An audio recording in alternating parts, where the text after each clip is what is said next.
Depuis trop longtemps, Paris attendait. Trop longtemps, le Paris Saint-Germain rêvait de soulever ce trophée qui échappait encore. La Ligue des Champions, la plus grande des compétitions, le Graal ultime du football européen.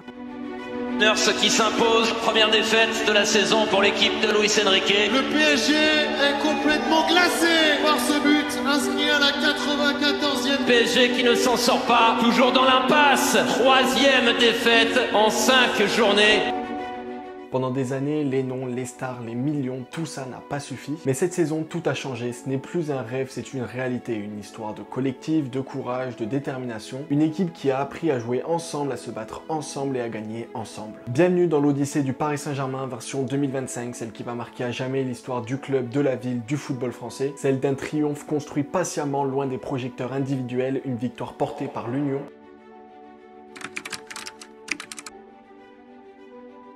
Depuis le début de la saison, un nouveau format de Ligue des Champions vient chambouler les codes, fini les groupes classiques, place à une phase unique à 36 équipes où chaque club dispute 8 matchs contre 8 adversaires différents, un marathon d'exigence et de régularité pour les clubs. Pour le Paris Saint-Germain, ce format inédit a représenté un défi à la hauteur de ses ambitions. Dès les premiers matchs face à Gérone le 18 septembre, la machine a montré des failles. Une victoire poussive 1-0 sur un but contre son camp dans le temps additionnel. Ce n'était pas encore la grande équipe que l'on verra plus tard. Faible dans ses idées, les Parisiens ont dû apprendre à se reconstruire en cours de route. Et malheureusement pour les Parisiens, c'était le début d'un grand cauchemar. Les contre-performances se sont enchaînées, défaite 2-0 à Arsenal, un match nul 1-1 contre le PSV, une défaite 2-1 face à l'Atlético de Madrid et un revers 1-0 face au Bayern Munich. Et donc du coup, après 6 journées, Paris était 25e au classement, au bord de l'élimination. Enfin bref, une vraie crise.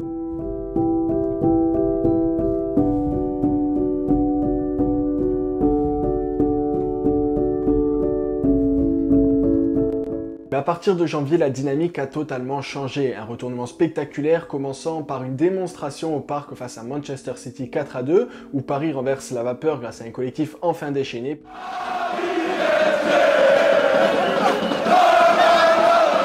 Puis la qualification en play-off est validée face à Stuttgart 4-1 avec un Dembélé en feu. Et dans cette phase d'élimination directe, le Paris Saint-Germain fait preuve d'une maîtrise grandissante. Une victoire écrasante 7-0 contre Brest montre toute la puissance offensive du groupe. Et après un play-off traversé comme une formalité face à Brest, le Paris Saint-Germain entre dans le vrai, les choses sérieuses commencent et tout de suite c'est une montagne, ils affrontent Liverpool.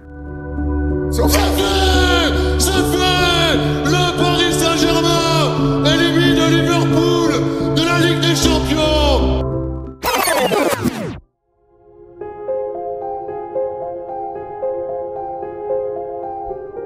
Au match aller au Parc des Princes, Paris a dominé, Paris a créé, Paris a tenté, mais comme souvent dans les grandes soirées européennes, c'est le réalisme qui fait la différence, et à ce jeu-là, c'est les Reds qui ont été impitoyables. Une contre-attaque, un but et une défaite 1-0, cruelle, frustrante, mais pas illogique. Le 11 mars, comme un symbole à Anfield, Paris arrive dos au mur, un but de retard et un stade qui bouillonne, mais le Paris Saint-Germain, version Enrique, ne tremble plus, mieux, il répond. Le jeu est intense, l'envie est totale, et c'est Ousmane Dembélé, une fois encore, qui libère les siens, 1-0 pour Paris, et tout est relancé. Les deux équipes se rendent coup pour coup, mais plus rien ne sera marqué, prolongation, puis tir au but, et là, le héros s'appelle Gianluigi Donnarumma. 2 arrêts décisifs, une démonstration de sang-froid, et derrière, aucun tireur parisien ne tremble, 4-1 au tir au but, qualification arrachée avec la douleur, mais avec la manière. Et cette nuit-là, le Paris Saint-Germain n'a pas seulement éliminé Liverpool, il a prouvé qu'il avait changé, qu'il savait souffrir et qu'il savait gagner sans Mbappé, sans miracle, juste avec du cœur, du caractère et un collectif en fusion.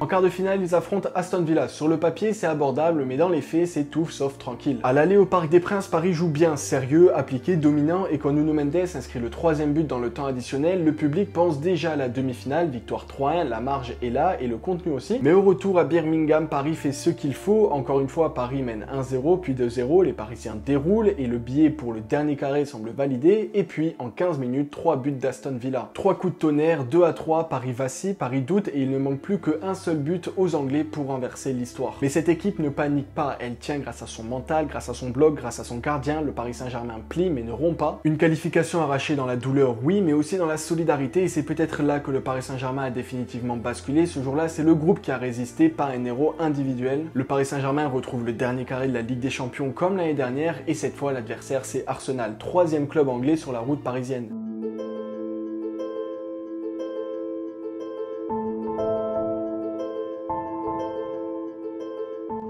À l'aller à l'Emirates Stadium, Paris s'impose 1-0 grâce à un but d'Ousmane Dembélé, encore une fois décisif, une victoire solide qui place le Paris Saint-Germain en position favorable avant le retour. Et au retour au Parc des Princes, les Parisiens confirment leur supériorité en s'imposant 2-1. Marquinhos, rescapé de la finale de 2020, célèbre cette qualification avec le public, symbole d'une équipe qui a mûri et a appris de ses échecs passés. Le Paris Saint-Germain se qualifie ainsi pour sa deuxième finale de Ligue des Champions, prêt à écrire une nouvelle page de son histoire.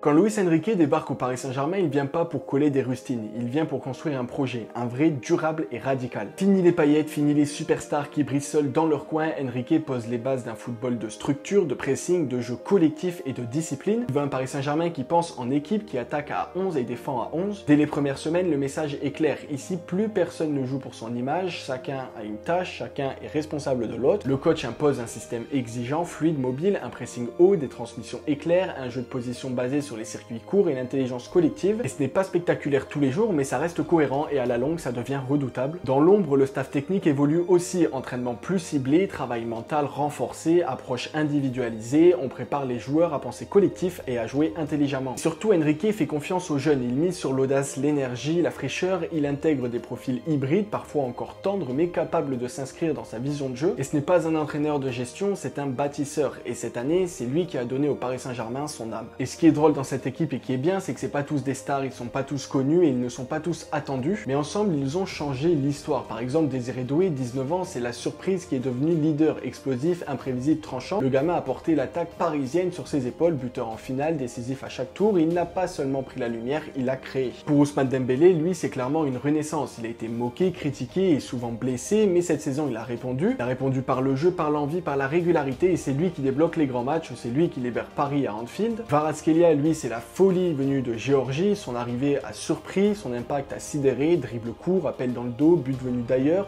Le Géorgien a apporté l'imprévu dans le Paris Saint-Germain, souvent trop académique. Il a transpercé l'Inter en finale comme un couteau dans du beurre. Et en plus de ça, défensivement, il fait toujours les efforts. Joao Neves, par exemple, lui également, c'est le cerveau tranquille, rien de cliquant, mais toujours juste, toujours à l'endroit. Sa régularité au milieu a été capitale dans les temps faibles, son intelligence a stabilisé l'ensemble. Marquinhos, lui par exemple, également, c'est l'âme du club, capitaine en 2020, effondré face au Bayern Munich et capitaine en 2025 et en larmes à Munich. Son parcours est celui du Paris Saint-Germain, de la frustration à la libération, de l'échec à la gloire. Et puis il y a les autres, Lucas Hernandez monstrueux dans les duels, Nuno Mendes qui a brillé dans tous les moments chauds, Barcola pression en sortie de banc et Mayoulou, l'enfant du club qui a marqué en finale comme un symbole. Il y en a également plein d'autres comme Achraf Hakimi qui est l'un des meilleurs latérales du monde ou bien alors Vitinha qui est l'un des meilleurs milieux du monde. Donnarumma a également fait une très grosse saison et je pense que sans lui le Paris Saint-Germain n'aurait pas gagné la Ligue des Champions. Et ironiquement, c'est peut-être le départ de Kylian Mbappé qui a libéré tout ça, plus de stars à servir, juste un but à poursuivre et tout ça ensemble. Ce Paris Saint-Germain 2025 a gagné parce qu'il a compris une seule chose, à 11 on est toujours plus fort qu'à 1. Et d'ailleurs n'hésite pas à me dire en commentaire si t'es d'accord.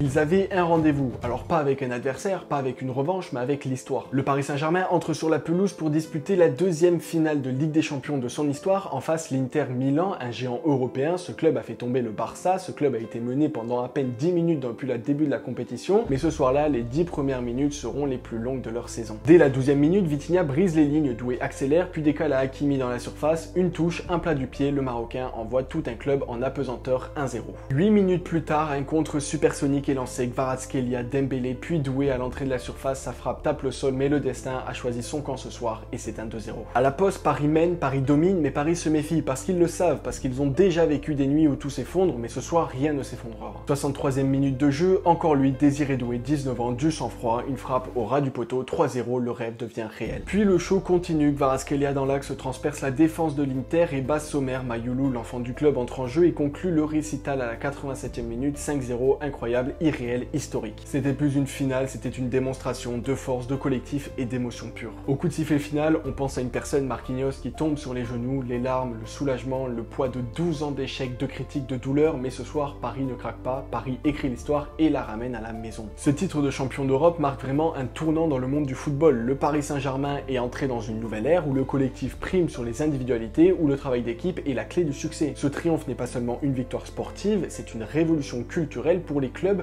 un modèle pour le football français et mondial. Ce titre montre que la réussite passe par la solidarité, l'humilité, l'intelligence tactique, que l'on peut dépasser les crises et les doutes en construisant un projet solide, durable et ambitieux. Alors champion mon frère, c'est bien plus qu'un cri de victoire, c'est une promesse pour l'avenir. Champion mon frère!